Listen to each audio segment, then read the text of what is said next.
2018 সালে আমি হজ করি। তখন আমি হিজরা রোডে ছিলাম। আমার ওয়াইফ সেও অগ্রণী ব্যাংকের একজন কর্মকর্তা ছিলেন। আমি বলছি যে অবসরে যাই আমি হজ করবো, কিন্তু সে বলল যে না, অবসর করে কিন্তু আমরা বাঁচবো এরকম নিশ্চয়তা তো আমাদের নাই, আমরা এবছরই চলো। তখন আমরা 2018 সালে চাকরিরত অবস্থায় হজ করছি এবং তারপরে এইবার আবার চিন্তা করছি। সে বললো যে না, তখন তো প্রথম হজ করছি, একটু হয়তো ভুল ত্রুটি থাকতেই পারে, আমরা আবার পুনরায় হজ করি। আমি বললাম যে না, একবার আমরা যদি আল্লাহ নেয় একবার আমরা উমরা করে আসি, তারপরে যদি ভবিষ্যতে পারি তখন দেখা যাবে।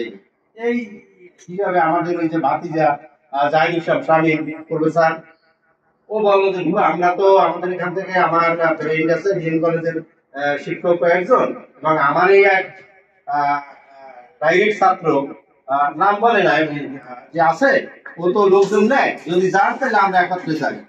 তখন সিদ্ধান্ত হয়েছে আমরা একত্রে যাব। এই যারা সাইদুল সাহেবের সাথে কথা হইল, তারপরে আমরা চলে আসলাম। আসলে একটা মানুষ একই জায়গায় যদি থাকে তাহলে অন্য জায়গা সম্পর্কে তার ধারণা হয়। এই জন্য বিভিন্ন জায়গায় থাকতে হয়, বিভিন্ন ব্যক্তির সংস্পর্শে আসতে হয়। আমি তখন আসছি, আমি তার দোষ বলছি না, যাত্রা যাচ্ছি, সেও যথেষ্ট আমাদেরকে সেবা দিয়েছে এবং আমাদের চাহিদা মোতাবেক সে রাখছে এবং যত সম্ভব চেষ্টা করছে। আর এবারে সাইফুল সাহেব ইয়ং ম্যান, আসলে সে একটু বয়স্ক ছিল, সাইফুল একটু কম বয়সী। সে আমার একটু ডাকে, আমি তার অনুসারে তুমি বলি, আবার আপনি বলি, যেহেতু দীর্ঘদিন তার সাথে পরিচয় নেই, অল্প কিছুদিনের পরিচয়, কিন্তু যথেষ্ট সুন্দর। আমি মনে করি তার সার্ভিসে আমরা সবাই সন্তুষ্ট, কারণ সে দেখছি কোনো কিছু একটা যদি সমস্যা তার চেষ্টা করে, সব সমস্যার সমাধান তো তার হাতে নাই, তারপর সে চেষ্টা করে। এই চেষ্টাটাই কিন্তু অনেকে করে না, অনেকে বলে ঠিক আছে দেখতে, কিন্তু না, চেষ্টা করে। আসলে আমার একটা মনে বলতে ইচ্ছে করে যে আমি পুনরায় আবার হজে আসি বা উমরায় আসি, তাই হয়তো সাইফুলের সাথে আমার আসতে মন চায়, যদি আল্লাহ আমাকে আনে। আমি দোয়া করি ও আরো বড় হয়ে যাবে, এমন পরিশ্রম করে আল্লাহ ওকে আরো বড় মাপের পরিচালক বানাইবে। এবং ওর অধীনে মনে করেন যে জাকারিয়া সাহেব আসে, আমাদের বরিশাল থেকে আসে, তারা মনে করেন 200, 300, 400 লোক নিয়ে আসে, এর চেয়েও আরো ভালো সার্ভিস দিতে পারবে এবং আরো লোক নিয়ে আসতে পারবে। আমি তার দীর্ঘায়ু কামনা করি, তার সুস্বাস্থ্য কামনা করি, তার এই সুন্দর মনের জন্য আল্লাহ পাক তাকে যেন ক্ষমা করে। আমিন। আসসালামু আলাইকুম ওয়া রাহমাতুল্লাহ। ওয়ালাইকুম আসসালাম ওয়া রাহমাতুল্লাহি ওয়া বারাকাতুহু। সম্মানিত উপস্থিতি, আমাদের মাঝে আমরা সবাই সবার পরিচয় পেয়েছি। এর মধ্যে আমাদের এই কাফেলার একজন সহযোগী আমাদের মাঝে এসে উপস্থিত হয়েছে। তার পরিচয়টা একটু আমরা তার মুখ থেকেই শুনবো ইনশাআল্লাহ। আসসালামু আলাইকুম। আমার সাথে হয়তো আমি ওরকম ডিটেলস আপনাদের পরিচয় দেইনি, তো আমি এবার আমার ডিটেলস পরিচয়টা দেই। আমি আমি বর্তমানে হচ্ছে আমি সার্জারি ডক্টর, আমি অ্যাসিস্ট্যান্ট প্রফেসর সার্জারি। এই মুহূর্তে কর্মরত আছি শহীদ তাজউদ্দিন আহমেদ মেডিকেল কলেজ গাজীপুরে। আমার বাড়ি বরিশাল, বানারীপাড়া চাকখা সোনাহার গ্রাম। আমরা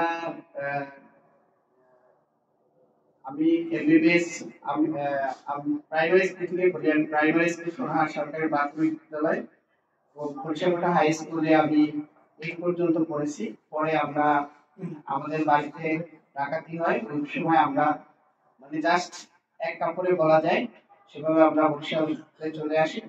বরিশাল উদয়ন স্কুল থেকে আমি এসএসসি পাস করি, লন্ডন কলেজ থেকে এইচএসসি, এটা আমরা লাস্ট ব্যাচ এইচএসসি। এরপরে বিএম কলেজে এইচএসসি ছিল না। এরপরে আমি স্যার সলিমুল্লাহ মেডিকেল কলেজে এমবিবিএস কমপ্লিট করি। এমবিবিএস কমপ্লিট করার পরে আমি 25তম বিসিএস এ সরকারি চাকরিতে জয়েন করি, যেটা আমার প্রথম বিসিএস ছিল এবং প্রথম বিসিএস এ আমি কোয়ালিফাই করি। আমি বরিশালেও চাকরি করেছি কিছুদিন। আমি স্বরূপকাঠি উপজেলা স্বাস্থ্য কমপ্লেক্সে ছিলাম। সেখান থেকে আবার কোর্সে এমএস কোর্সে ঢাকায় চলে আসি। ঢাকায় এমএস সার্জারির উপর এমএস কমপ্লিট করি ও এমসিবিএস কমপ্লিট করি। এরপরে বিভিন্ন জায়গায় চাকরি করেছি। আমি সিলেট মেডিকেলে আমি ট্রেনিং করি। বরিশাল মেডিকেলে আসলে আমার খুবই অল্প সময়ের জন্য আমি কিছুদিন ছিলাম, 1 মাসের মতো ছিলাম। বরিশাল অঞ্চলে আমার চাকরি করার তেমন অভিজ্ঞতা নেই। আর প্রাথমিকভাবে উপজেলা স্বাস্থ্য কমপ্লেক্সে ছিলাম, তারপরে ঢাকায় বেশিরভাগ সময় ছিলাম, এরপরে গাজীপুরে অনেকদিন থেকে গাজীপুরে আছি। 2019 সালে আমি সহকারী অধ্যাপক হিসাবে প্রমোশন পাই। এখন আমি সেখানেই আছি। তো আমি আমার কার্ড এবং নাম্বার দিব, যদি আমার রিলেটেড কোনো বিষয়ে আপনাদের কোনো সহযোগিতার প্রয়োজন হয়, সেটা আপনারা সবাই বরিশালের, আমি বরিশালের, সেই হিসাবে যদি আমার মাধ্যমে যদি কারো উপকার হয়, সেটা অবশ্যই আমি ধন্য মনে করব। কারণ যেহেতু আমি ঢাকায় সেটেল, বরিশালের মানুষ বা বরিশালের কোনো পেশেন্ট যদি আমি পাই, সত্যি আমার কাছে খুব আনন্দ লাগে। অনেক সময় আমার নানা বাড়ি থেকে বা আমার গ্রামের বাড়ি থেকে যদি কেউ আসে, আমি তাদের দিনে অপারেশন করে দেই, যেখানে আমরা ফ্রি অপারেশন, মানে সরকারি হসপিটালে, সেখানে আমি সেই সহযোগিতা করি। তবে সবসময় পাই না, কারণ অনেক দূর, অনেকে আসতে চায় না বা অনেকে আসাটা কষ্টকর মনে করে। তো সেভাবে যদি ফোনেও এখন অনেক চিকিৎসা সম্ভব, তো ফোনের মাধ্যমে যদি আপনাদের একটা পরামর্শ দিতে পারি, আমি অনেক সময় বলি যে একজন চিকিৎসকের একটা সুপরামর্শ, একজন চিকিৎসকের একটা সুপরামর্শ একজন মানুষের জীবনের সব। অনেক মানুষ আছে একটা সুপরামর্শের জন্য তার কিন্তু জীবন চলে যায়। এটা আমরা চিকিৎসকরা এই অবস্থায় থেকে যতটা ভালো বুঝতে পারি, আপনাদের অবস্থান থেকে হয়তো অতটা ভালো বোঝা যায় না। এটা সুপরামর্শ কিন্তু অনেক সময় অনেক উপকার আসে। তো আমি আমার নাম্বার কার্ড সবই দিয়ে দিব আপনাদের, আমি গ্রুপে দিয়ে দিব। আমার নাম্বার সেভ করে রাখবেন, যে কোনো প্রয়োজনে। আমার সাবজেক্টটা অবশ্যই বা যে কোনো প্রাথমিক পরামর্শের জন্য হলো, যদি আপনারা সেটা উপকৃত হন, সেটা আমার জন্য আমি ধন্য মনে করব। এই আর কি। আমার ওয়াইফ যে, সেও ডাক্তার, গাইনোকোলজিস্ট। আমার একটাই মেয়ে, এই তো ক্লাস 5 এর পরে এবার 6 এ উঠবে। ইতিমধ্যে তার রেজাল্ট পেয়ে গেছে, অনলাইনে পাঠিয়ে দিয়েছে। যাই হোক, সবাই ভালো থাকবেন। আর আমি আমি কি আর বলার সুযোগ পাবো না, এখানে শেষ করব। এই সম্পর্কে একটু বলেন। পরে বলি, আপাতত আমি শেষ করছি। আসসালামু আলাইকুম। সময় উপস্থিতি অনেকটাই মনে হয় ঘুম আছে, আমরা 30 মিনিটের মধ্যে শেষ করে দিব। আশা করছি সবাই সহযোগিতা করবেন। এ পর্যায়ে সবার কাছে একটু দোয়া চাই। আমাদের আশরাফুল ভাই, ওনার ডায়াবেটিস বেড়ে গিয়েছে, আসছে কোথায় আসছেন? উনি স্যালাইন দিয়েছেন, এখানে যে হাসপাতাল আছে দোতলায়, এই স্যালাইন দিয়েছেন। আল্লাহ ওনার ডায়াবেটিস কমাই দিন বলে আমিন। আমিন। আমাদের এখানে এই যে স্যালাইন নিয়ে আমার আসা, আমাদের এখানে যে জালাল ভাই আছে, জালাল ভাই গতকালকে ডায়াবেটিস মাপলাম 17 সামথিং। এরপরে আরেকজনের মাপলাম, তারপরে 25 ডায়াবেটিস। প্রেশার আজকে সকালবেলা মাপছি 10-11 জনের, এর মধ্যে 2-3 জনের আছে অনেক বেশি, আর বাকিদের আল্লাহর মধ্যে নরমাল পেয়েছি। তো আমাদের মধ্যে যারা অসুস্থ আছে, আল্লাহ তাদেরকে পুরোপুরি সুস্থতা দান করে বলে আমিন। আমিন। আমরা বাকি সফর যথাযথভাবে সুস্থতার সাথে সম্পন্ন করতে পারি, আল্লাহ আমাদেরকে সেই সুযোগ করে দিন। সবাই বলি আমিন। উপস্থিতি এই পর্যায়ে আমাদের মাঝে আমাদের পরবর্তী দিনগুলায় এবং বাংলাদেশে গিয়ে করণীয় সম্পর্কে বলার জন্য অনুরোধ জানাচ্ছি আমাদের এই কাফেলার সহযাত্রী এবং বিশিষ্ট আলেমদিন জনাব আল্লাহ সাদুল মাওলানা হাফেজ কাউসার সাহেব, প্রিয় ভাইকে আমাদের মাঝে আলোচনা রাখার জন্য ইরফান ফুতুল টুরস এন্ড ট্রাভেলসের পক্ষ থেকে সবিনয়ে অনুরোধ জানাচ্ছি। বিসমিল্লাহির রহমানির রহিম। ইরফান ফুতুল টুরস এন্ড ট্রাভেলস কর্তৃক আয়োজিত আজকের এই সেমিনারের সম্মানিত সভাপতি, আমাদের পত্র ট্রাভেলসের সম্মানিত পরিচালক জনাব হাফেজ মাওলানা মুফতি মোহাম্মদ সাইফুল ইসলাম, আলহামদুলিল্লাহ আল্লাহর কাছে শুকরিয়া আদায় করছি যে আল্লাহ তাআলা আমাদেরকে পবিত্র মক্কার ভূমিতে উমরা পালনের মধ্যেই আমরা সকলে একত্রিত হয়ে কিছু কথা বলতে পারতেছি এবং শুনতে পারতেছি, এই জন্য শুকরিয়া করছি আলহামদুলিল্লাহ। আলহামদুলিল্লাহ। সম্মানিত হাজী সাহেব, ইতিমধ্যেই আমাদের যে ভাই পরিচয় দিয়েছেন ডক্টর মোহাম্মদ আবু বকর সিদ্দিক, আমি অত্যন্ত আনন্দিত গর্বিত। আল্লাহর কাছে শুকরিয়া আদায় করছি, উনি আমার বন্ধুগত ভাই, বড় ফুফুর বড় ছেলে। অপ্রত্যাশিত ভাবেই ওনাকে আমি পেয়ে যাই বলতে গেলে।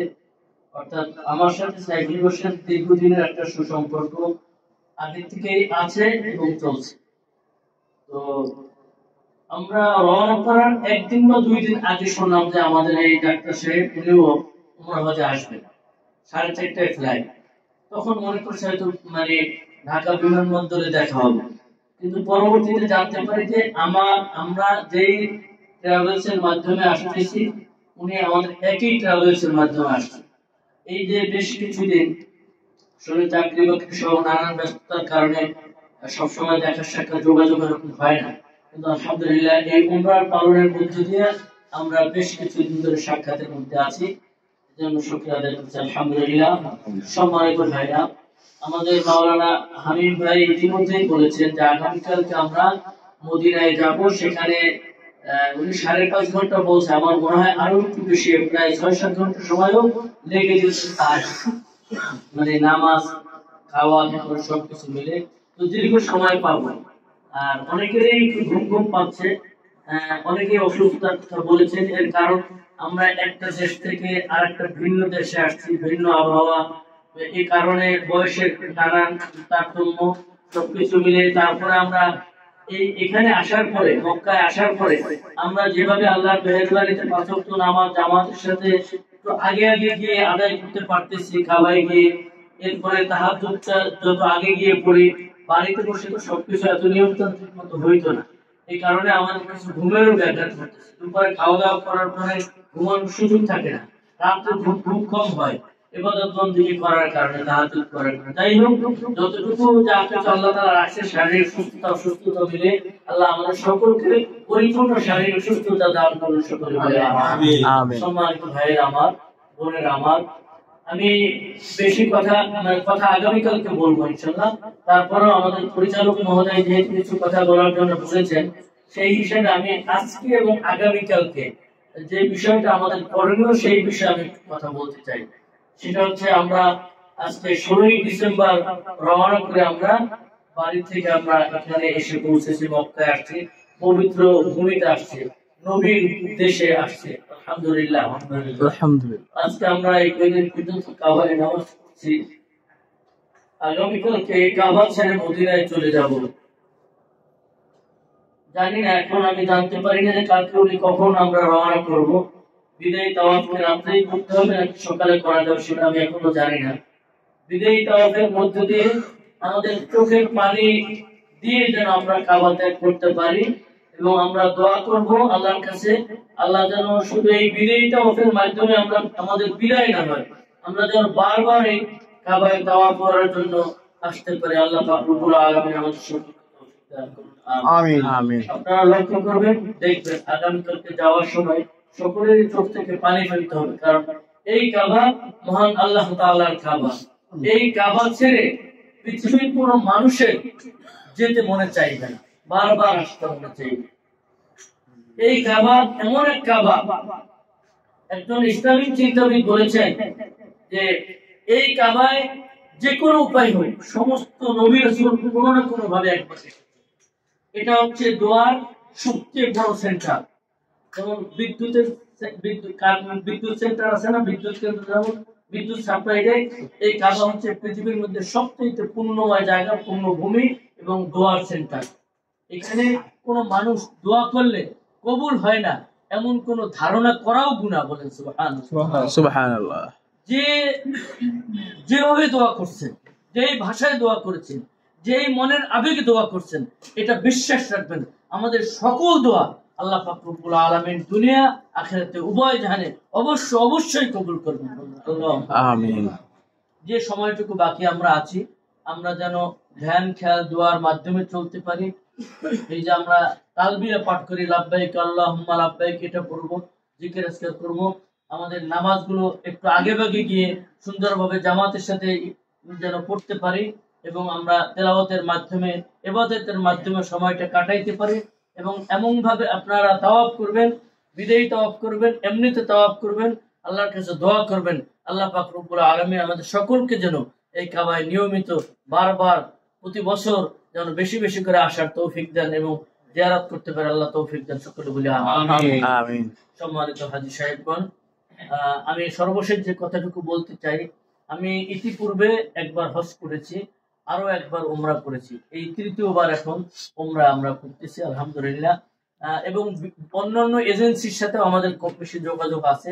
তাতে আমি যতটুকু লক্ষ্য করলাম, আমাদের এই দিলপুর হুজুর ট্যুরস অ্যান্ড ট্রাভেলস এর পরিচালক সাইফুল ভাই আমাদের স্যারে বলেছেন, সভাপতি সাহেব সিদ্দিকিয়া জামে মসজিদের, উনি ইয়ং ম্যান হিসেবে, যুবক হিসেবে উনি আন্তরিকভাবে আমাদের সেবা করার জন্য, খেদমত করার জন্য চেষ্টা করতেছেন। আল্লাহ পাক রব্বুল আলামিন নিজে সৃষ্টি করেও, সবকিছুর মালিক আল্লাহ হওয়ার পরেও সকলের মন রক্ষা করতে পারে না। কথা ঠিক কিনা বলেন? কাজেই হয়তো আমাদের যতটুকু প্রত্যাশা ছিল ততটুকু হয়তো কোনো ক্ষেত্রে নাও পাই, কিন্তু আমি যতটুকু বুঝি এই ট্রাভেলস এজেন্সি তারা যেভাবে বিভিন্ন রকমের প্রতারণা, ধোকা টোকা দেয়, নানা রকমের এটি করে, সেই তুলনামূলক উনি আমাদেরকে যথেষ্ট পরিমাণ কথা কাজের সাথে মিল রাখার জন্য চেষ্টা করেছেন। যদি অনিচ্ছাকৃত কোনো ত্রুটি হয়েও থাকে, মানে মনের অজান্তে, সেটা আমরা ক্ষমা সুন্দর দৃষ্টিতে দেখব এবং আমরা দোয়া করব উনি যেন আল্লাহ পাক রব্বুল আলামিন ওনাকে যতদিন হায়াতে বাঁচিয়ে রাখেন, উনি যেন হাজী সাহেবদের জন্য এভাবে নিয়মিত খেদমত করতে পারেন এবং নিয়মিত কাবায় আসতে পারেন। আমরা তার জন্য যেভাবে দোয়া করব, আমরাও প্রত্যাশা করব তিনি যেন আমাদের জন্য দোয়া করেন। আমরা ভবিষ্যতে আসতে ওনার ট্রাভেলস এর মাধ্যমে আসব এবং অথবা আমাদের আত্মীয় স্বজন, আপনজন যারা আছে তাদেরকেও এই ট্রাভেলস এর মাধ্যমে আনার জন্য, আসার জন্য আমরা আহ্বান জানাবো। এই আশাবাদ ব্যক্ত করে আমি আমার সংক্ষিপ্ত কথা বলে শেষ করছি। আরেকটু কথা বলছি যে এখন যেহেতু আমরা কালকে মদিনায় যাব, যত বেশি সম্ভব দুরূদ পড়ার জন্য আমরা চেষ্টা করব। আমরা অহেতুক কোনো কথা, গল্প গুজব আলোচনা করে যেন আমাদের সময় নষ্ট না করি। প্রতিটা মুহূর্ত, প্রতিটা সেকেন্ড, প্রতিটা সময় আমরা যেন দুরূদ পাঠের মাধ্যমে আমরা চলতে পারি। আল্লাহ আপনাকে তৌফিক দান করুন। আমিন। ওয়া আখিরু দাওয়ানা আলহামদুলিল্লাহি রাব্বিল আলামিন। আসসালামু আলাইকুম ওয়া রাহমাতুল্লাহি ওয়া বারাকাতুহু। ধন্যবাদ জানাচ্ছি আমাদের হাফেজ মাওলানা কাউসার হোসেন ভাইকে।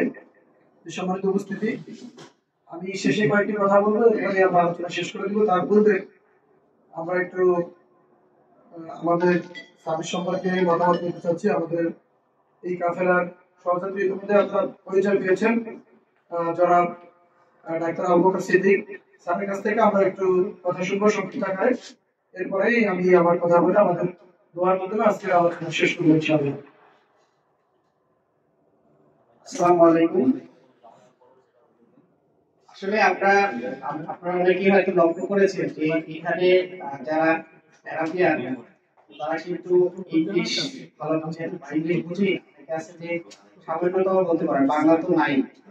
তো এখানে আমাদের সৌভাগ্য যে এখানে বেশিরভাগ দোকানে সেলসম্যান, যদিও আমরা এটা মানে মন থেকে আশা করি না, আমরা আশা করি ওই দোকানের মালিক কোন বাঙালি, কিন্তু দেখা যাচ্ছে বেশিরভাগ মানে অলমোস্ট অল 99% সেলসম্যান বাঙালি, যে কারণে এটা আমাদের চলতে কিছুটা সুবিধা হচ্ছে।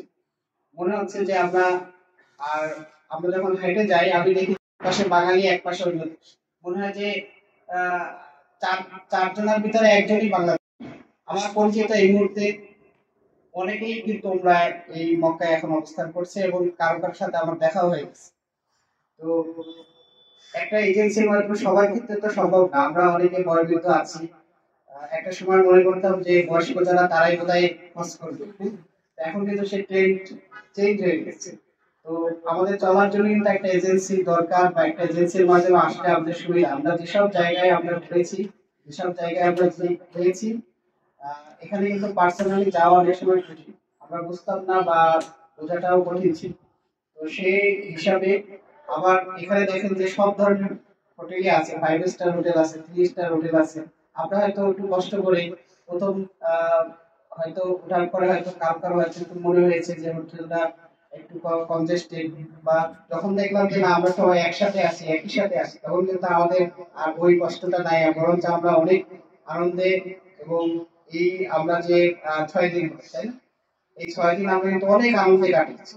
আমাদের ওইটা কোনো বিষয় না, আপনার টাকা থাকলে আপনি 5 স্টারে থাকতে পারেন, কিন্তু আমরা সবসময় চাই যে বাইরে যখন আসি আমরা একটু কম খরচে একটু ভালো সেবা। তো আমি মনে করি যে সাইফুল আমার ফিঙ্গারপ্রিন্ট নিতে সেই গাজীপুর চলে গেছে, সে বরিশাল থেকে শুধুমাত্র আমার ফিঙ্গারপ্রিন্টে, এবং সে আমার চেম্বারের সামনে বসেছিল অনেক সময়। আমার স্টেজ এসে বলছে যে স্যার একজন লোক আসছে বরিশাল থেকে। আমি তাড়াতাড়ি দাও কি বিষয় আসায়, আসার পরে বলতেছে যে সে ওই বিলকুল ফজিলের আমরা যে তুমি তাহলে আগে বলবো না, তাহলে তো আমি তোমাকে ছেড়ে দিই, তুমি এত দূর থেকে আসছো। তো তার যে একটা আন্তরিকতা, এবং সে আমাদের যেভাবে সবার সবকিছু সুন্দরভাবে শুনে এবং সমাধান করে, এতে আমি হাইলি তার আমি যারা হয়তো এর আগেও এসেছেন তারা হয়তো কম্পেয়ার করতে পারবেন, বাট আমি মনে করি যে তার সার্বিক সবকিছু মিলিয়ে সবার সহযোগিতা যেভাবে সে করে, একজন ইয়াং ম্যান হিসাবে, অনেক ইয়াং, একজন ইয়াং ম্যান হিসাবে সে যেভাবে কেউ কোনো সমস্যায় পড়লে যেভাবে সমাধান করে, এটা আমার মনে হয় না অন্য কোনো এজেন্সিতে আপনারা পাবেন বলে আমি বিশ্বাস করি। সুতরাং তার এই রিকুল পুজো অবশ্যই আমি রিকমেন্ড করবো এবং হাইলি রিকমেন্ড করবো। আমার একটা পেজ আছে, আমার ডাক্তারি পেজ, যেখানে আমার প্রায় 3,78,000 ফলোয়ার আছে। তো আমি সেখানেও আমি তাকে অ্যাপ্রিসিয়েট করব, তার এই কোম্পানি এবং তুরন্ত তার যে সেবার মানসিকতাটাই আমি তার বেশি দেখেছি। জানি না হয়তো সে আদৌ কিছু লাভ করতে পারবে কি পারবে না, কিন্তু সার্বিক দিক বিবেচনা মনে করে আমার কাছে মনে হয় যে সে খুবই সুন্দরভাবে পরিচালনা করছে।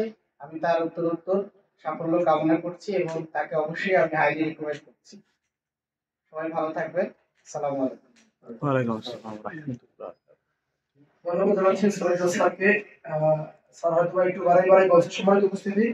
এই পর্যায়ে আমি প্রশ্ন উত্তরের জন্য আপনাদের সামনে নিজেকে দাঁড় করাচ্ছি, যেটাকে আপনাদের অনেকের কাছে নতুন মনে হবে, আবার অনেকের কাছে বিষয়টা অনেক বেশি ক্লিয়ার। সেটাকে আমরা যেটাকে বলা হয় ইহতিসাব, বাংলা হচ্ছে প্রশ্ন। আপনাদেরকে মক্কায় সার্ভিস দেওয়ার কথা ছিল, কমিটমেন্ট করেছি, বাট এখানে এসে দিতে পারি নাই। এমন যদি সার্ভিস থাকে, যেহেতু আল্লাহ রাসূল সাল্লাল্লাহু আলাইহি ওয়াসাল্লাম বলেছেন যে মুনাফিকের আলামত তিনটি। মুনাফিকের আলামত কয়টি? ইযা হাদাসা কাযাবা ওয়া ইযা ওয়াদা আখলাফা ওয়া ইযা তুমিনা খানা। এক নম্বরে কথা বললে মিথ্যা বলে, দুই নম্বরে ওয়াদা দিলে বরখেলাপ করে, তিন নম্বরে আমানত রাখলে খেয়ানত করে। তো আমি আপনাদের সামনে এর মধ্যেই একটা কমিটমেন্ট বাংলাদেশে বসে করেছি, এই সার্ভিস আমি মক্কায় দিব।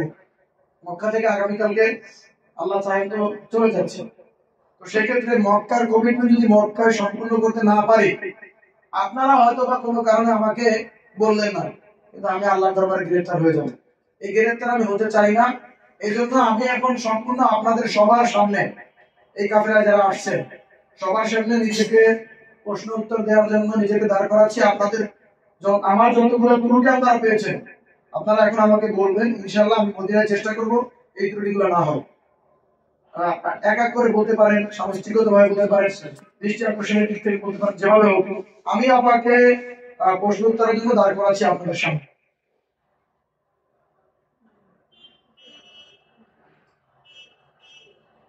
বলেন যদি কারো থাকে। এখানে বললেই সবার জন্য সমাধান হয়ে যাবে। সেরকম মেজর কিছু আমার তো মনে হয় না, কিছু আছে এটা মনে হয় না। মেজর কিছু থাকলে তার এই সাহস হইতো না সবার সামনে এভাবে। আর আমরাও এইরকম না যে আমরা বলতে পারবো না তার সামনে, যত বড় আমরা বলতে পারবো সেরকম শব্দটা এতগুলো মানুষের সামনে বলা যায়, সবাই তাকে জবাব দেওয়ার জন্য আপনাদের সামনে দাঁড়াইছে। আপনারা বলেন, কেন যদি আবার পার্সোনাল লেটারে ব্যস্ত হয়ে যাবে। হ্যাঁ, স্বচ্ছতা আছে বিধায় সে এতটা সাহস করে সে খাবারের ব্যাপারে কথা আছে। খাবারটা হলো আমাদের যে খাবার দেশে তা আমরা খাইতে পারি না, আরো উদ্বৃত্ত রয়েছে। অনেক সময় দেখা যায় খাবারটা আমাদের খারাপ লাগে, খাবারটা কিভাবে ভালোই খাবারটা তো ভালোই হয়েছে, কিন্তু আরো অতিরিক্ত হয়েছে। অনেক সময় রুটি আমাদের রয়ে গেছে, ডাস্টবিনে ফালাইতে আমাদের খুব কষ্ট হয়েছে। ভবিষ্যতে আসলে আমাদের চাহিদা অনুযায়ী যেটা আমরা কি পরিমাণ খেতে পারি, আমাদের কি পরিমাণ লাগে, এটা উপরে একটু ভিত্তি করে যদি খাবারটা দিত, তাহলে আমার মনে হয় আমাদের খাবারটা মিস ইউজ হতো না। আসলে পজিটিভ রিভিউ হয়েছে। এটা পজিটিভ, আমি কিছু নেগেটিভ রিভিউ চাই। কেন চাই? আপনারা ইউটিউব দেখবেন, হতে পারে আপনাদেরকে সেই সার্ভিস দিতে পারবো না, কিন্তু পরবর্তী কাফেলা উপকৃত হবে। নেগেটিভ যত আসবে, ইন্নামাল মুমিনুনা মিরারুন, আল্লাহ রাসূল সাল্লাল্লাহু আলাইহি ওয়াসাল্লাম বলেছেন এক মুমিন অপর মুমিনের আয়নাস্বরূপ। এখানে হাবিব ভাই যদি তাকায় সামনে গ্লাস আছে, ওই গ্লাসে তার টুকিটাকি ভুলগুলো ধরা পড়বে। এখন আমি দাঁড়াচ্ছি আপনাদের সামনে সেই ভুলগুলো ধরানোর জন্য। আর স্যার যেটা বলেছে, আসলে খাবারটা হলো কি, আমরা 46 জন, আরো দুজন আমাদের গেস্ট আছে 48 জন মতো। এই 48 জনের জন্য খাবার আনি, অনেকের খাবার থেকে যায়, আবার অনেকের হয়তো বা যদি একটু কম আনি তাহলে যদি কম হয়। গ্রামের মানুষ খাই লয় ভালো, 200 জন উপরে থাকলেও কমাই দিয়েন না। হ্যাঁ, সেই জায়গা থেকে আমি কিন্তু ম্যান টু ম্যান কন্টাক্ট করেছি। স্যারের সাথে আমার সাথে আমি একমত, আমাদের অনেক খাবার ইয়ে হয়েছে, কিন্তু সবাই তো একরকম না। অনেকে আছে একটু বেশি খাবার দেখতে চায়, খাকার না না খার। আমি কিন্তু ম্যান টু ম্যান কথা বলেছি। আমি কিন্তু কোন রুমে যাইনি, এরকমটা হয়নি। সাধারণত মহল্লারা মাঝে মধ্যে খোঁজ খবর নেই, তো আমি ম্যান টু ম্যান বারবার যাওয়ার চেষ্টা করি। আমি কিন্তু খোঁজ খবর নেই, প্রত্যেক বেলায় সে গেছে, এটা কিন্তু একটা বিশাল ব্যাপার। খাবারটা তো আমার রুমে স্থির ছিল, আমাদের রুমে ওইখানে দেখি অনেক খাবার। তো ম্যান টু ম্যান যখন খোঁজ নেই, অনেকেই বলে যে না, ঠিক আছে। তো এই ঠিক আছে কথাটা মিলাইয়া এরপরও আমরা চেষ্টা করবো। আমি কিন্তু একটা পরামর্শ দিয়েছি ইতিমধ্যে, যে আপনার রুমে যদি খাবার থেকে যায়, খাবারটা আপনি এমনটা মনে করবেন যে ওই খাবারটা যদি আপনাকে কেউ দিত, আপনি খেতে পারেন কিনা, এরকম ভাবে রাখবেন যে খাওয়ার যোগ্য। তাহলে আপনি নিচে গেলে অনেক লোকজন দেখবেন যে জায়গায় বসে আছেন, আপনি শুধু বলবেন যে খাবারটা নেন, দেখবেন কতটা আগ্রহ করে খাবারটা নিয়ে নিচ্ছি। অনেকেই দিচ্ছে আমাদের মধ্যে থেকে। আর কোনো আমার একটু কথা আছে, আমি খোলামেলাই বলি। আমি ভাইকে পার্সোনালিও পরামর্শ দিয়েছি। আমরা তো আসলে গ্রামগঞ্জ থেকে আসি, বিভিন্ন বয়সী লোক আছে, শিক্ষিত, স্বল্প শিক্ষিত, অশিক্ষিত লোক আছে, সবাই তো আর একরকম না। কিন্তু বিদেশের বাড়িতে কথা বুঝি না, ভাষা বুঝি না, রাস্তাঘাট চিনি না, একটা সাইনবোর্ডেও লেখা কেউ বুঝার কোনো খায় না। আর বললে কিন্তু সাইনবোর্ড টাইনবোর্ড ঠিকানা ঠোকানা কিছু লেখা খালি রাস্তাতে মানে বোবার মতো হাঁড়ি, ভূতের মতো হাঁড়ি। মানে যতই শিক্ষিত হই, আমার কাছে যেটা মনে হয়, যতই শিক্ষিত হই, তারপর ওই বাসা চিনতে গেলে চিহ্ন লাগে যে এই রাস্তা দিয়ে এইদিকে যাই, তুই এই খাম্বাই এইরকম চিহ্ন রেখে কিন্তু বাসা চেনা লাগে। আমার এক মামা আছে, আমি 3 দিন পর্যন্ত আরে পরীক্ষা নিই, বাসার ধারে এনেছে, তারপর ওই ব্রিজের তার নাগালে আর সুস্থই পায় না, মানে চিহ্নেই আইতে পারে। যাই হোক, বিশেষ করে আমরা যখন বিভিন্ন জেয়ারায় গেছি বা যে তাওয়াফে গেছি, সেক্ষেত্রে আমরা অন্যান্য বিদেশিকেও দেখছি যে ওই যে যেমন আমাদের বোনদের যেভাবে দিয়েছেন, ওই যে একটা হিজাব দিয়েছেন, একটা কালারটা সুন্দর হয়েছে, দূর থেকেও কিন্তু বোঝা যায় যে আমাদের এই এজেন্সি, এই কালারে আমাদের এজেন্সির লোক বোঝা যায়।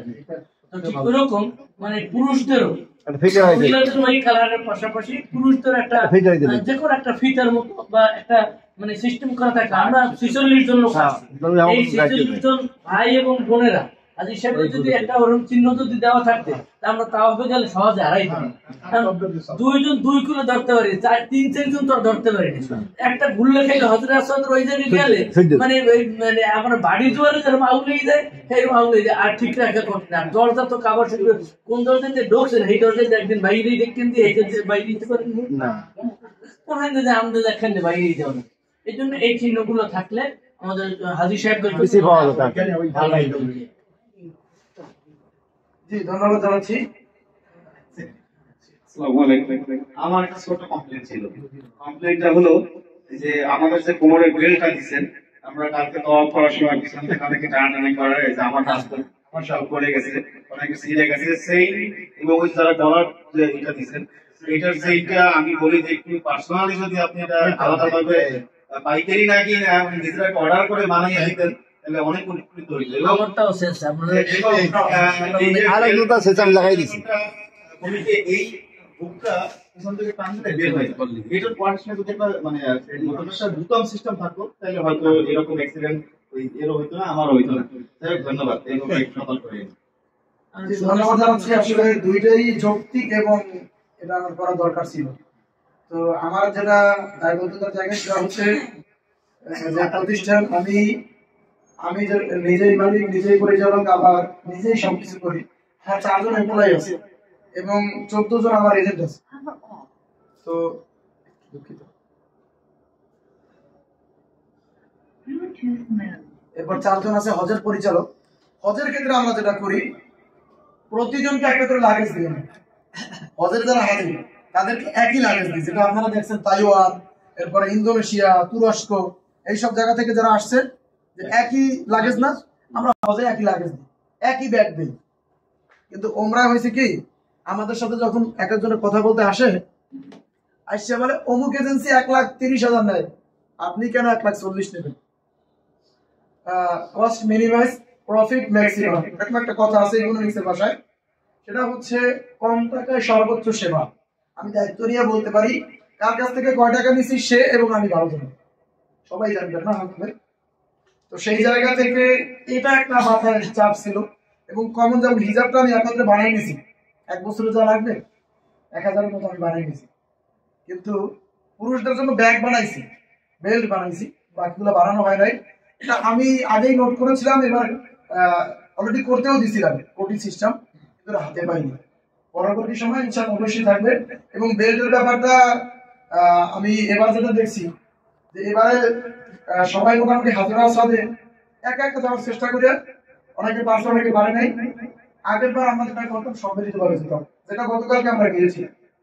আমি কিন্তু গতকালকে নিয়ে আবার তৃতীয়বার উমরা করতে গেছি। তৃতীয়বার উমরা করতে কেন গেছি, আমাদের একজনের 2 জনের উমরা কাফারা দরকার ছিল।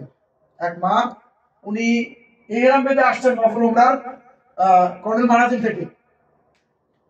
মিস আন্ডারস্ট্যান্ডিং এর কারণে ওনার হাজবেন্ড এবং ওয়াইফ, ওনাদের মধ্যে মিস আন্ডারস্ট্যান্ডিং, আমাদের সাথে নাকি ওনার হাজবেন্ড ঠিকই উমরা করেছে, উনি যেতে পারেন, নিয়ে ছেড়ে দিয়েছে। দম দিতে হবে অথবা রোজা রাখতে হবে, এখানে উমরা তো করতেই হবে। কিন্তু উনি বসে আছেন যে না, এলাকায় গিয়ে রোজা রাখতে হয়ে যাবে। মাসালা নিজে নিজে তৈরি করছে, এটা ওনারা আমি গ্যাপ বলতেছি না, এটা আমরা সবাই কম বেশি করি। তো আমি কি করছি, মানে আমার একটা কিউরিয়াসিটি আছে যে আমার তো দায়বদ্ধতা আছে যে আমার মাধ্যমে আপনারা আসছেন, প্রথম আমরা হয়ে গেছে, আমার কিন্তু আর দায়বদ্ধতা থাকার কথা ছিল না। এক বোন এখন এখানে নাই, সে বলতেছে 2টা আমরা করাইবেন, এটা আমাদের দায়িত্ব, আমাদের খরচা আমরা 2টা আমরা করাইবেন। এরকম কোনো কমিটমেন্ট কারোর সাথে আমার ছিল না, ওরা এখানে ছিল, উঠে গেছে। পরে জিজ্ঞেস করলাম আপনি তো আগে একবার আসছেন, 2টা আমরা করাইছেন? হ্যাঁ করাইছে, আমার কাছ থেকে 100 রিয়াল দিয়েছে, আমি টাকা নিয়েছি, এখন মানে ই হয়ে গেছে। তো এরকম দ্বিতীয়বার নিয়ত বানছেন, আমি তো বলছি আপনি তো ই করাই দিচ্ছেন, কাল দিয়ে করাই দিচ্ছেন, নিয়ত করাই দিচ্ছেন। আমি তো আমভাবে করাইছি, মায়ের জন্য কারা করবেন, বাবার জন্য কারা করবেন, ভাইয়ের জন্য কারা করবেন। এখন আমি তো স্পিড দেখিনি। তারপর রুমিকে যখন খোঁজ দিলাম, সে এরকম এখানে বেশি শেষ করে ফেলছে, তাও করতে আর যায়নি। তো পরে ওনারা নিয়ে যাওয়া, আরেকজন আবার ওই যে আমি বলেছি যে কোনো ধরনের কৈতম আন্ডারওয়্যার এটা তো কিছু থাকবে না, একজনের কৈতম ছিল, এই 2 জন বাজবে। তো পরে চিন্তা করলাম যে হঠাৎ করে সিদ্ধান্ত নিয়েছি, কালকে তখন বাজে 8:30, এখনই বের হন 10 মিনিটের মধ্যে। তো ওনারা বের হয়েছে। পরে আমার রুমমেট এই 2 জনকে বললাম যে আমি ওনাদেরকে নিয়ে যাবো, আপনার অভিমুখে। ওনারা বলছে আপনারা নিবই না, জুয়েল ভাই শুধু বলছি আমি যাবো, সে জোর করিয়ে যাবে। আলহামদুলিল্লাহ। এরপর শামীম ভাই বললাম, শামীম ভাই যাবো, আমার কাছে তো টাকা নাই, দেশে বসে টাকা দিতে পারবো। আমি বলছি মাত্র 20 রিয়াল ভাড়া লাগবে, চলেন। এই হঠাৎ করে ওনাদেরকে নিয়ে গেলাম। আসার পরে আমি বলছি তাওয়াফ করবো এবং যেখানে যেখানে ধরা যায়। আলহামদুলিল্লাহ প্রথমবারই আমরা হাতিমের ওইখানে গেলাম, আরেকটা অফ করে এসে রুকনি ইয়েমেনে চুমু খেলাম। এরপরে হাজারা রুকনি ইয়েমেনে ই করার পরে আমি দেখি যে আমার 2 হাতে যে 2 জন ছিল, ওই 2 জনই আছে, সামনে পিছিয়ে কেউ নাই। এরপরে ফোন দিলাম শামীম ভাই বললো যে আমার লাগে 5 জন আছে। তো একটু নিশ্চিন্ত হইলাম, 9 জনের মধ্যে 5 জন যেহেতু তার সাথে আছে, তাই না ঝামেলা আছে। এরপরে হাজারা সাথে দিকে আস্তে আস্তে আগালাম। কিছুদিন যাওয়ার পর দেখতেছি যে বারবার এই 2 জনের উপরে, আমি উপরে উঠে গেছি, এই 2 জনের উপরে বারবার চাপ দিতেছে। এটা অভিজ্ঞতার জন্য বলতেছি। তো পরে আমাদেরই বাঙালি এক ভাই, উনি দেখি বাংলায় বলতেছে, ভাই পিছনে যাইয়েন না, আমার একটু ব্যাকআপ দেন, তাহলে আমি যাইতে পারবো।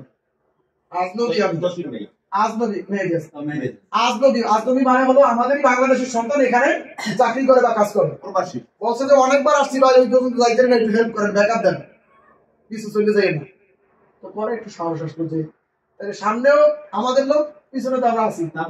ওনাকে বলছি জুয়েল ভাই যে আপনি আমার ধরে রেখে, এভাবে করে কিছুদিন যাওয়ার পর আবার চাপ দিতেছে, কারণ আরবিতে বা ইংরেজিতে, একজন লন্ডন, ও অনেক লম্বা, তো ও বারবার চাপ দিচ্ছে। পরে বলছি is my brother, please you can side.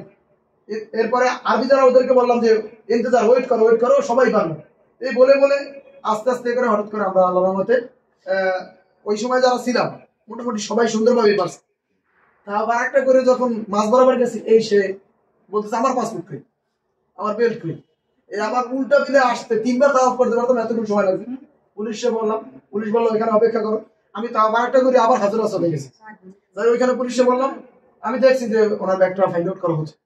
বাঙালিকে বললাম, বাঙালি কি বললো, আমাদের বাঙালি যারা এরা সব জায়গায় বেশি বুঝে, এরা বাস্তব অভিজ্ঞতা। আমি ইন্ডিয়া গেছি, কুয়েত গেছি, কাতার গেছি, বাহরাইন গেছি, এরপরে হচ্ছে দুবাই গেছি, সব জায়গায় দেখছি বাঙালিদের বেশি বুঝবেই।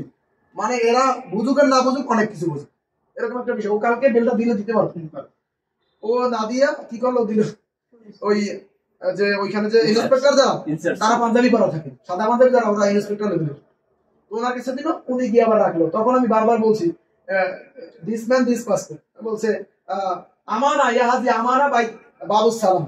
তো যেহেতু দেখলাম যে ওনারা, আমি বলছি তখনই পুলিশও পাইছে, মানে 100% নিরাপদ, কিচ্ছু হারাইবে না ইনশাআল্লাহ। এরপরে ওইখানে গিয়ে আবার মিসিং কমপ্লেইন লাগাইলাম, লস্টন ফাউন্ডে ওভারঅল করে আসলাম। আমরা 1:50 বাসায় আসছি। এরপরে আমাদের যেটা সফর ছিল 2:50 আমার মেসেজ দিছে যে ফাইন্ড আউট জিওল পাসপোর্ট। আলহামদুলিল্লাহ। তো এই পর্যন্ত, এই জন্য মোটামুটি 2-1 সময় একটু সার্ভিসে গ্যাপ হয়েছে।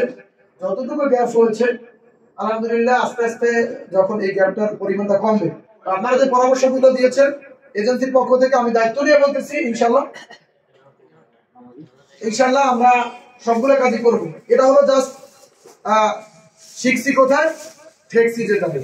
এখন আমি যে কয়েকটি কথা বলে আমি আমার আলোচনা শেষ করবো, সেটা হচ্ছে সম্মানিত উপস্থিতি, আমরা যখন মদিনায় যাবো, মদিনায় কালকে ধরেন গাড়ি, এত ভিড়ের মধ্যে যখন গাড়ি আসবে, হ্যাঁ, আমি যে টাইম দিব, আমরা যদি 10 মিনিট ওয়েট করি কোনো সমস্যা হবে না, কিন্তু ড্রাইভার 10 মিনিট ওয়েট করলে সমস্যা। আমরা যদি তাইফ গেছি, তাইফের গাড়ি ওইখানে কেন গেছে জানেন, এখানে ব্রেক করতে দেয়নি। ওই বিসমিল্লাহ কুবরে এই পাশে গাড়ি ঢুকতে দেয় না, যে একটা বড় গাড়িগুলো যে ঢোকে প্রাইভেট কার বা ওই জাতীয় ঢুকলেই গেলাম ওখানে 3000 রিয়াল, 90,000 টাকা মিনিমাম, বা 99,000 টাকা। তো এই গাড়িগুলা, এই জন্য আমাদের উপস্থিত থাকতে হবে। আমরা অপেক্ষা করব 20 মিনিট, আধা ঘন্টা, 1 ঘন্টা লেট হইতে। এ পর্যন্ত হয় নাই, আশা করছি হবে না। যদি হয়ে যায় আমরা অপেক্ষা করবো, কিন্তু গাড়িওয়ালার জন্য অপেক্ষা করার না লাগে। তো এবার আসেন, কখন আমরা বের হবো, জোহরের নামাজের পর পর সাথে সাথে খাবার খেয়ে, জোহরের নামাজ কালকে কাবার চত্বরে পড়তে যাওয়া যাবে, বুঝতে পেরেছেন কি? জোহরের নামাজ কাছাকাছি পড়তে হবে।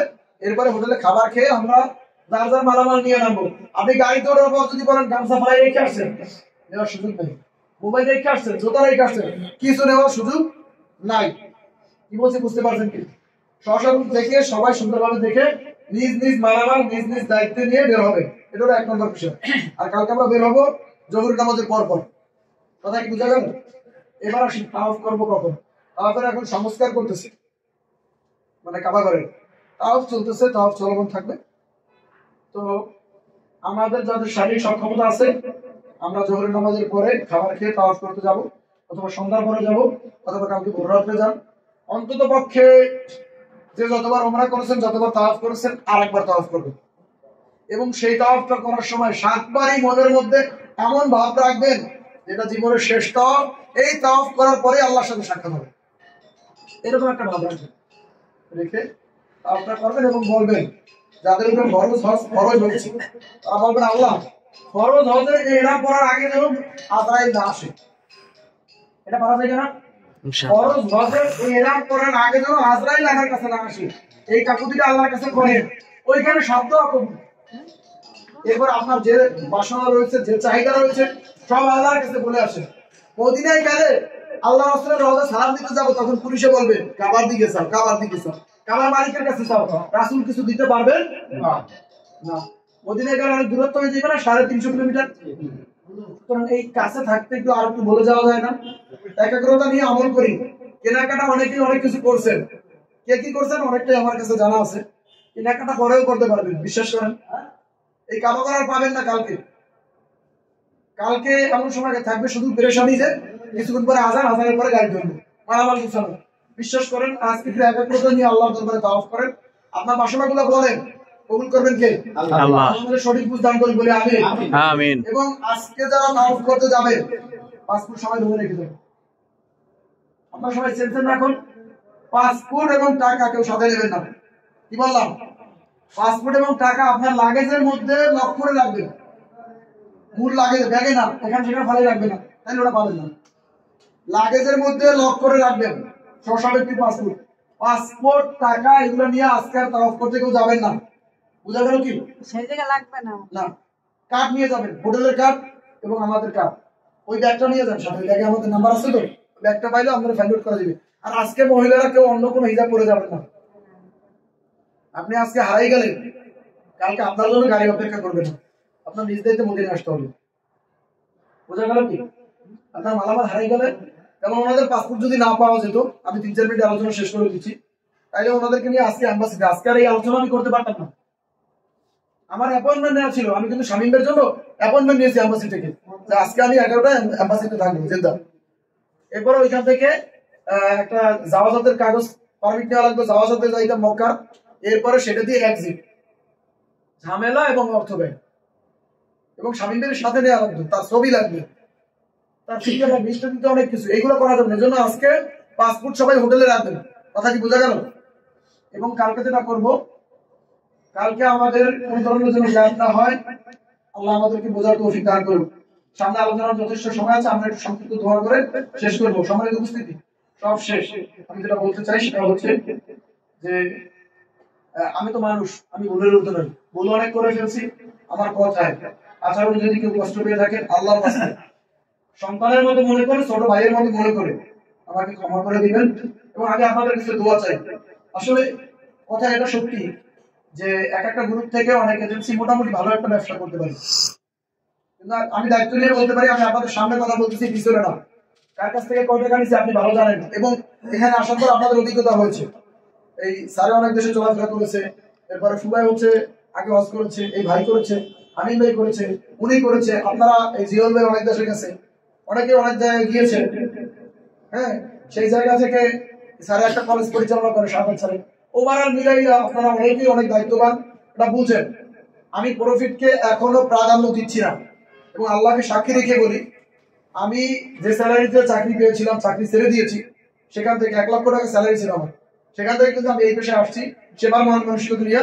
আমি দায়িত্ব নিয়ে বলতে পারি, যতদিন সেবার মন মানসিকতা থাকবে এবং আমার মধ্যে সেবা দেওয়ার যোগ্যতা থাকবে, ততদিন যেন আমি সেবা দিতে পারি। যেদিন আমার যোগ্যতা হারিয়ে ফেলবো, মন মানসিকতা দূরে যাবে, সেদিন যেন আল্লাহ আমাকে এখান থেকে ফিরে অন্য কোনো পেশা নেই।